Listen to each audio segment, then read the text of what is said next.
LDR, relasyong iniiwasan ng karamihan, distansya ang dahilan.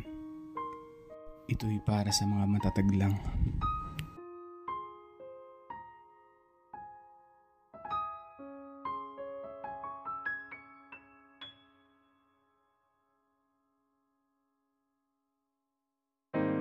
Tatlong taon na pala yung nakakalipas simula nang hinatid kita sa airport.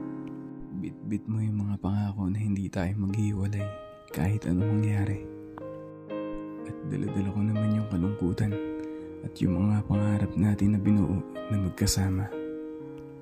Hindi ko inisip na magkakahiwalay pa tayo dahil yung samahan natin na magkasama noon na sinubok ng panahon, pinatatag ng mga taon. Lahat ng yun nabigyan ng tuldok simula na magkahiwalay tayo.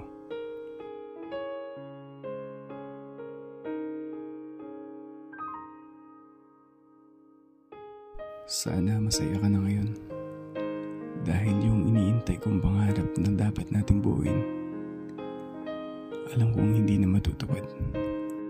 Sa 3 taon na paghihintay ko na bumalik ka, kasabay ng mga taon na yun, yung unti-unti kong nararamdaman yung pagmamahal mo na unti-unti na rin nawawala.